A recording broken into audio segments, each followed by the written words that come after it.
Usually when talking to people about either of these shows, you'll find that three camps emerge. People that like only Chowder, people that like only Flapjack, and people that don't like either of them. The argument that you get when people say they only like one of them is that the shows may be similar in concept, but the humor of one of them is vastly superior to the other. I have a hard time believing this. Sure, there are slight differences, but the shows are very similar in terms of humor and storytelling. The only real difference is that Flapjack has a darker tone and uses more dull colors in the art, but honestly, I can make room for both of them. I find them both enjoyable and I'm able to enjoy the differences as well. Most people tend to say that the differences are just enough to make them hate the ones they don't like, such as Chowder's more whimsical world building as opposed to Flapjack's, which is slightly more grounded in reality. As for those who don't like either of them, I can only assume their opinions mirror mine, where the differences aren't enough to make them like one more than the other, and as a result they just hate them both. As for me, I'll happily continue to watch both of them. Usually, as far as animated movies go, Dreamworks is seen as inferior to Pixar in a lot of ways by a lot of people. The perceived notion that Pixar is in a league of its own really seems to be misguided. Let's think about this. The latest truly good Pixar film that I would watch again was Up, which came out about 11 years ago. And there are only about 4 or so Pixar films that I would consider to be close to as good as or better than Up. And in terms of sequels, there really isn't a series of films by Pixar that has more than one good film. And for DreamWorks, I can't say that about them. They have multiple series with at least 2 good films, and they have enough good ones to balance out the middling or bad films. And yes, their most recent top-tier film in my opinion came out in 2011, meaning that the 2 biggest studios should be way overdue for a top-tier film at some point. But that's still more recent than Pixar, and they have enough upside beyond that for me to consider them to be better than Pixar. At least one thing I know we can agree on though is that they're both better than Illumination. I don't know if this makes me unqualified to say since I haven't seen every episode, but I've seen enough to know that Steven Universe is not my cup of tea. I can see the appeal. Steven Universe is a show that filled a lot of people's avatar-shaped voids. It did not do that for me. The first season is kind of bland, the movie is just okay, and I found Steven Universe Future to be incredibly mundane and boring. But if you like it, I can understand why. I personally know a few fans of the show, and my friends have even tried a few times to get me to watch the show again, and I even watched some episodes with them. But honestly, Steven Universe is just a mediocre show to me, and I doubt it'll be anything but that. Although, one area where I will give the show credit is that the songs in the show are actually done pretty well, and are pretty catchy to listen to detached from the show entirely.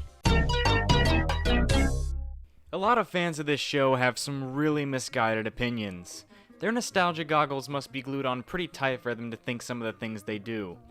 For example, a lot of the fan base was really excited when Steven Hillenburg announced he was returning to the show, and in 2015 when he came back, things were good for a while. They closed out Season 9 very well. Some of those episodes really do line up with the classics. But the show started to slowly creep into mediocrity, and by the time it hit Season 12, it got really awful. And keep in mind, most of the episodes in Season 12 were made before Steven Hillenburg died, meaning you can't use his death as an excuse for the show's decline. But here's my issue.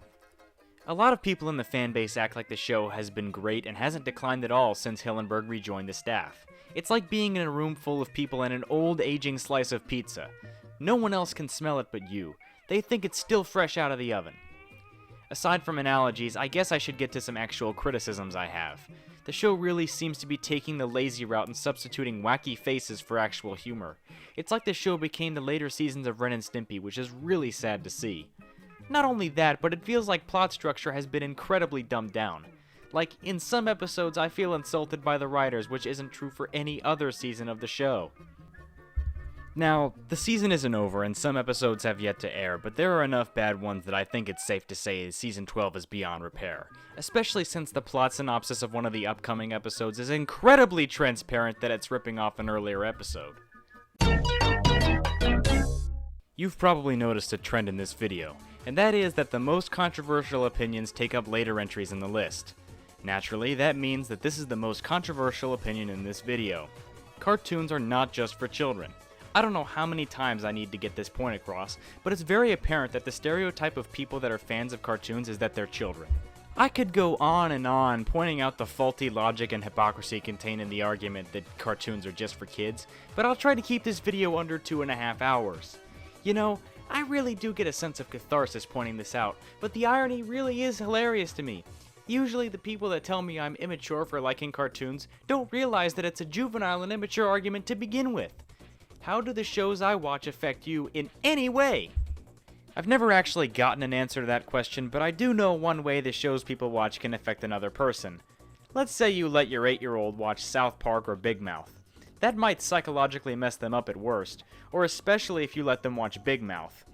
The best case scenario in that instance is that the parent might have to answer questions they don't want to.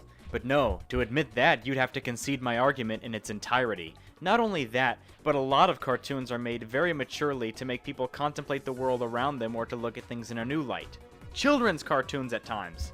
Introspection is a very healthy thing to do at any age. But the worst part about all of this is that even some parts of the animation industry itself seem to disagree with me. Let me ask you this question. How do you know if a cartoon is an adult cartoon?